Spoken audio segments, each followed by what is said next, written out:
Hello વિદ્યાર્થી મિત્રો, કેમ છો? મજામાં ને? આજે આપણે ધોરણ 10 માં ગણિતમાં સમાંતર શ્રેણી જે પાઠ આપણે શીખીશું. જો તેમાં સૌપ્રથમ પહેલા તો આપણે એક આવું આપ્યું છે શ્રેણી.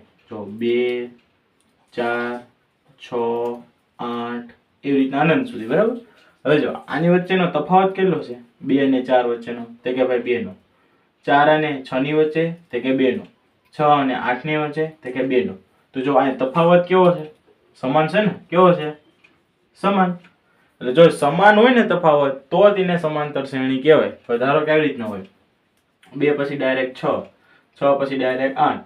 આને સમાંતર શ્રેણી કહેવાય નહીં, કારણ કે 2 અને 4 ની વચ્ચે 4 નો તફાવત થયો, બરાબર?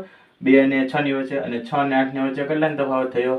2 નો તફાવત. તો જો અહીંયા તફાવત કેવો છે? અલગ અલગ છે, એટલે આને સમાંતર શ્રેણી કહેવાય નહીં. જ્યારે તફાવત કેવો હોય? સમાન હોય, એને કેવું કહેવાય? સમાંતર શ્રેણી કહેવાય, બરાબર? એમાં જો બે પ્રકારના દાખલા આવશે. એક n પદ વાળા દાખલા આવશે અને બીજા કયા આવશે? સરવાળાના સૂત્રના શોધવાના દાખલા આવશે, બરાબર? એટલે કે સમાંતર શ્રેણીનો સરવાળો, એ આપણે આગળ જોઈશું.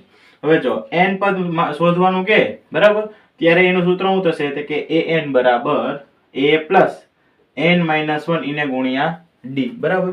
હવે જો તમને એમ થાય a એટલે શું? a એટલે શું થાય? તો કે પ્રથમ પદ. શું થાય? પ્રથમ પદ, બરાબર?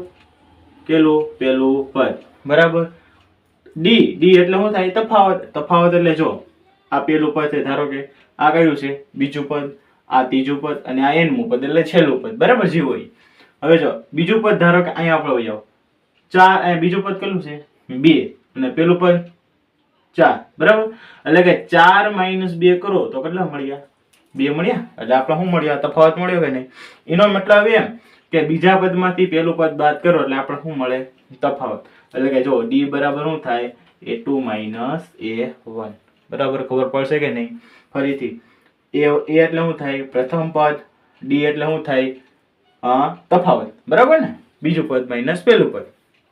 હવે આગળ n એટલે કે જે પદ આપ્યો હોય, બરાબર? એ આપણે આગળ દાખલા શીખીશું એટલે હું તમને શીખવાડીશ. હવે જો ડાયરેક્ટ તમને એમ જ કે પાંચમું પદ. કેટલામું પદ? પાંચમું પદ. તો જો પાંચમું પદ જો તો a બરાબર a પ્લસ n માઇનસ 1 એને ગુણ્યા d સૂત્ર મૂકી, બરાબર?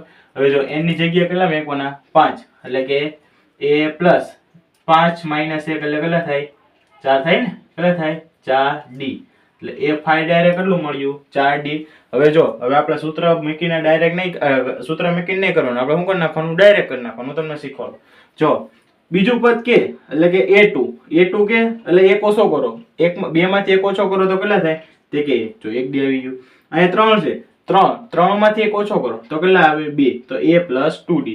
હવે ધારો કે હું એમ પૂછું a7d, a7 સોરી, તો શું થાય? a પ્લસ 7 માંથી એક ઓછો કરો એટલે કેટલા થાય? 6d. જો મળી ગયું.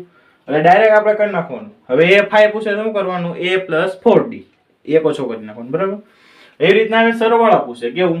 સરવાળા. એટલે સરવાળો એટલે ધારો કે જો હું તમને કહું 2 પ્લસ 4 પ્લસ 6, તો તમે આનો સરવાળો આસાનીથી કરી શકો. કેટલો થાય? કે 12. કેટલો થાય?